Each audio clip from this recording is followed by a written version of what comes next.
दर्शकांनो, जय भीम, नमोबुद्ध. आपण पाहताय Lord Buddha television. मी प्राध्यापक गजेंद्र गवई. आता आपण आहोत नागपूर विधान भवनाच्या परिसरामध्ये, कारण आता सुरू आहे हिवाळी अधिवेशन. आणि काल परवा आपल्याला सर्वांना माहीत असेल की या विधान भवनाच्या परिसरामध्ये, विधान भवनाच्या पायऱ्यावरती विधान परिषद आमदार अमितजी गोरके साहेब आणि यांच्या सहकार्याने या ठिकाणी मागासवर्गीय जे एस.सी. या ठिकाणी जात आहे किंवा प्रवर्ग आहे, त्या एस.सी. प्रवर्गामध्ये या ठिकाणी उपवर्गीकरणाची अबकडची जी काही नियोजन आहे हे लागू करा, या अनुषंगाने या ठिकाणी फलक दर्शवला गेले आणि ती मागणी सरकारला या ठिकाणी केली. एकंदरीत आपण जाणून घेऊया काय म्हणतात सर. नमस्कार. खरं तर 1 ऑगस्ट 2024 रोजी सर्वोच्च न्यायालयाने जो निकाल दिला, त्याच्यामध्ये आपले माजी सरन्यायाधीश गवई साहेबसुद्धा होते आणि त्या निकालामध्ये त्यांनी स्पष्ट म्हटलं होतं की महाराष्ट्रामध्ये किंवा राज्यामध्ये आपापल्या परीनं आपण हे अबकड वर्गीकरण तुम्ही जाहीर करू शकता. त्यासाठी तुम्ही अभ्यास समिती नेमा आणि आपापल्या राज्यात सरकारमधून निर्णय घेतला पाहिजे. म्हणूनच याच्या आधी पंजाब असेल, तामिळनाडू असेल, हरियाणा असेल, यासारख्या राज्यांमध्ये हे उपवर्गीकरण जाहीर झालेलं आहे. तर या ठिकाणी जाहीर व्हावं म्हणून आम्ही सरकारला विनंती करत आहोत. सर, एकंदरीतच आता आपल्याला माहिती आहे, इथे महाराष्ट्रामध्ये एस.सी. प्रवर्गामध्ये 59 जाती आहेत आणि त्यापैकी केवळ कुठल्या कुठल्या कास्टची या ठिकाणी ही डिमांड आहे? नाही, 59 जातींपैकी सगळ्याच समाजातल्या, मग त्याच्यामध्ये मातंग समाज आहे, चर्मकार समाज आहे, ढोर समाज आहे, महार समाज आहे, बौद्ध समाज आहे, सगळ्यांचीच ही डिमांड आहे, मागणी आहे. कारण हे उपवर्गीकरण केल्यामुळे ज्यांच्यापर्यंत आरक्षण आजपर्यंत पोचलं नाही त्यांना हे आरक्षण पोहोचेल आणि त्यात जो खऱ्या अर्थानं वंचित, आरक्षणामधला जो वंचित जो राहिलेला वर्ग आहे, तो ह्याच्यातनं पुढेही डॉक्टर बाबासाहेब आंबेडकरांना अभिप्रेत असलेली जी समानता आहे ती या उपवर्गीकरणामुळे येऊ शकते, असं आमचं सर्वांचं मत आहे. सर, संविधानाच्या 341 कलमामध्ये या ठिकाणी मागासवर्गीयासाठी किंवा एस.सी. प्रवर्गासाठी हे आरक्षण या ठिकाणी निश्चित केलं गेलेलं आहे संविधानामध्ये.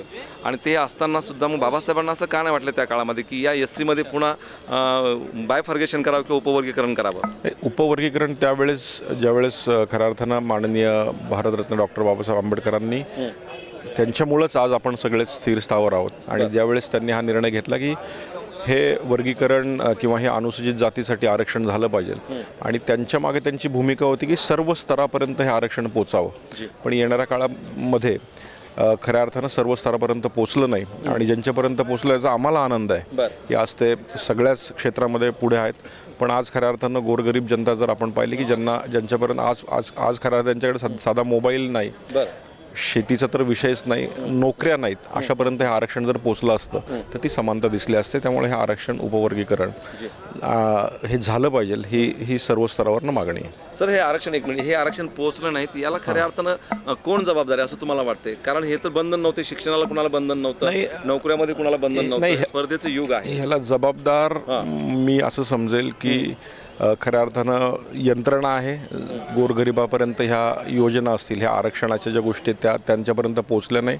आणि खऱ्या अर्थानं आपल्याकडे आजही आपण जर पाहिलं, आपण सदन महाराष्ट्रामध्ये राहतो, पण अनेक असे काही वर्ग आहेत की जिथपर्यंत खरं शिक्षणाची एज्युकेशन नाही आहे, शिक्षण नाही आहे आणि पैशाअभावी काहीच घडलं नाही, त्यांच्यापर्यंत हे उपवर्गीकरणामुळे खऱ्या अर्थानं त्यांच्यापर्यंत हा न्याय पोचेल आणि समानता येईल, असं माझं सर. हे जर समजा झालं तर मग असं नाही वाटतं तुम्हाला ह्या प्रवर्गामध्ये आपसामध्ये या ठिकाणी वाद निर्माण होतील किंवा खूप मोठं क्लेश निर्माण होतील? नाही, लक्षात घ्या, सर्वोच्च न्यायालयाने जो निर्णय दिला आहे तो निर्णय देत असताना खंडपीठानं पूर्णपणे अभ्यास केलेला आहे आणि ज्यावेळेस सर्वोच्च न्यायालय देतं तर सर्व स्तरावरचा विचार करून देतं. त्यामुळे असं काही होणार नाही आणि याविषयीचा निर्णय लवकरच सरकार घेईल अशी माझी पूर्ण खात्री आहे. उपवर्गीकरणामध्ये तुमच्या माहितीसाठी या ठिकाणी जर या ठिकाणी झालं तर कुठल्या निकषावर आणि कसलं नियोजन असेल, ते काय असेल, त्याचा इम्पेरिकल डेटा कुठे आहे, काय इम्पेरिकल डेटा आणि लोकसंख्येच्या निकषावर ते झालं पाहिजे आणि लोकसंख्येचा निकष जनगणना होईल का? मग स्वतंत्र नाही, स्वतंत्र जनगणनेचा विषय नाही. आम्ही जी जनगणना याच्या आधी झालेली आहे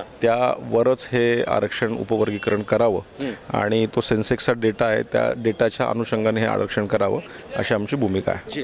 दर्शकांनो, आपण या ठिकाणी पाहत होते की खरं तर याच विधान भवन परिसरामध्ये आमदार अमित गोरखे विधान परिषद सदस्य आणि काही सहकाऱ्यांनी या ठिकाणी मागासवर्गीय प्रवर्गामध्ये या ठिकाणी उपवर्गीकरण झालं पाहिजे या अनुषंगानं फलक दाखवले गेले, ती डिमांड या ठिकाणी मांडल्या गेली आणि त्या अनुषंगानं आपण जाणून घेत आहोत की एकंदरीत त्यांची ही मागणी कुठल्या या विषयाला धरून आहे किंवा त्या तत्वाला धरून आहे आणि ती कितपत या ठिकाणी सरकार आणि प्रशासन या ठिकाणी शक्य करते येणारा काळ बघावा लागणार आहे. बघत राहा तुमचं आमचं हक्काचं एकमेव टीव्ही चॅनल, ज्याचं नाव आहे लॉर्ड बुद्ध टेलिव्हिजन. मी प्राध्यापक गजेंद्र गवई.